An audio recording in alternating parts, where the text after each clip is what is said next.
Hello সবাইকে। কেমন আছো সবাই? আমি স্নেহা। মন পাখি পেজের তরফ থেকে নিয়ে এসেছি আরও একটা নতুন সত্যি ভূতের ঘটনা। মন পাখি পেজে তোমাদের সবাইকে জানাই ওয়েলকাম। তবে হ্যাঁ, সরাসরি ঘটনায় যাওয়ার আগে আরও একটা বিশেষ ঘোষণা আছে তোমাদের জন্য, সেটা আগে জানিয়ে দিই।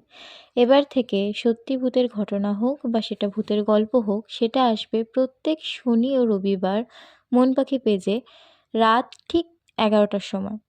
সকলে কিন্তু চোখ রাখতে ভুলো না, কারণ উইকেন্ডে অ্যান্ড হলিডেতে একটু ভয় পেতে হবে তো।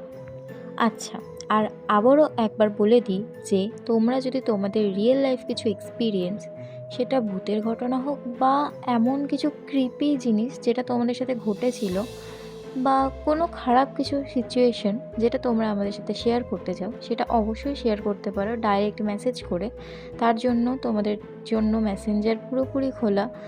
তো সেটা আমাদের সাথে শেয়ার করলে তোমরা যদি চাও, আমরা আমাদের মন পাখির বাকি শ্রোতাদের কাছে সেটা পৌঁছে দিতে পারবো। আচ্ছা, এবার ফিরে আসি ঘটনায়।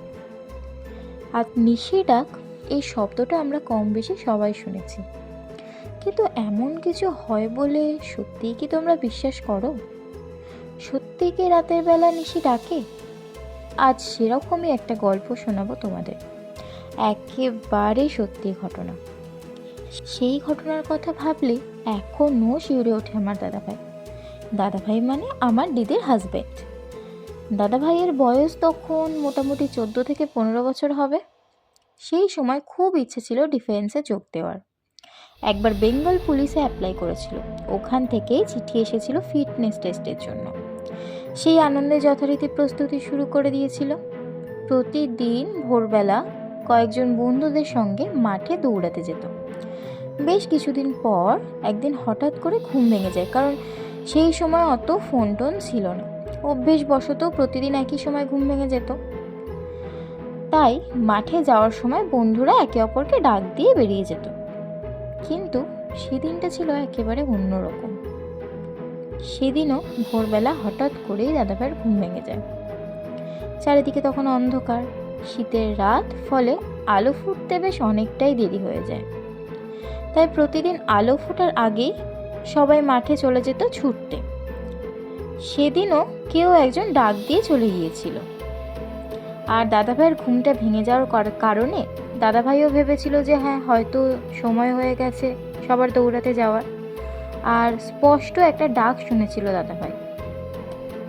ফলত দাদাভাই ভাবে যে তাদের বাকি বন্ধুরাই হয়তো, মানে দাদাভাইয়ের বাকি বন্ধুরাই হয়তো তাকে ডেকে বেরিয়ে গেছে।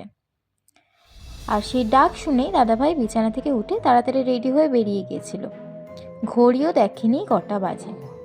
ভেবেছে প্রতিদিনের মতোই বেরোনোর সময় হয়ে গিয়েছে। মাঠে গিয়ে দেখে কেউ নেই। তখনও ভাবছে বাকিরা হয়তো এসে যাবে একে একে। মাঠ জুড়ে তখন একাই ছুটে চলেছে দাদাভাই। ছুটছে, ছুটেই চলেছে, অথচ কারো দেখা নেই।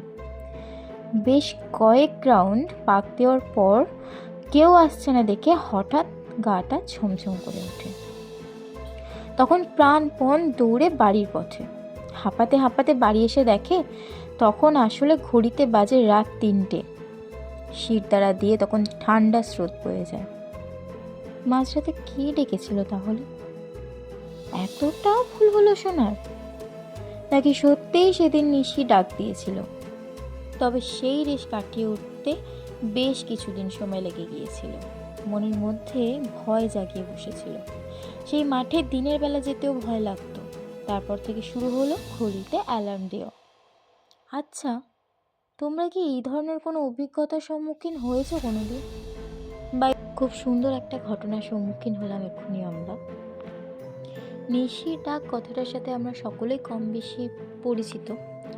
তো এরকম কোনো একটা ঘটনা শুনলাম, শুনে একটু অবাকই হলাম যে সত্যিই কি হয় এগুলো। প্রশ্নটা তোমাদের জন্যও ছিল।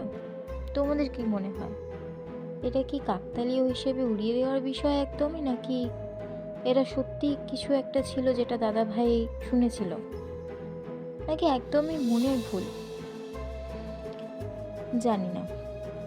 তবে বিশ্বাসে মিলায় বস্তু, তর্কে বহুদূর। কিছু প্রশ্ন তো মনে থেকেই যায়, সবটা নিয়ে এগিয়ে চলা। তবে হ্যাঁ, মন পাখি কিন্তু কোনো রকমভাবে প্রমোট করছে না কোনো কুসংস্কারকে। তাই ঘটনাকে তোমরা এন্টারটেইনের বিষয় হিসেবে নিয়ে এগিয়ে চলাই হবে বুদ্ধিমানের কাজ। আজকের এই অবধি। ঘটনাটা ভালো লেগে থাকলে অবশ্যই লাইক শেয়ার করে দিও, আর আমাদের নতুন পেজটাকে ফলো করে দিও। আর আরও একবার রিমাইন্ডার দিয়ে দিই, আমাদের ঘটনা আসছে প্রত্যেক শনি ও রবি রাত 11টায়। আর সবাই সাথে থেকো আর শুনতে থেকো এই নতুন নতুন ভূতের ঘটনাগুলো, কারণ ভয় পেতে হবে তো।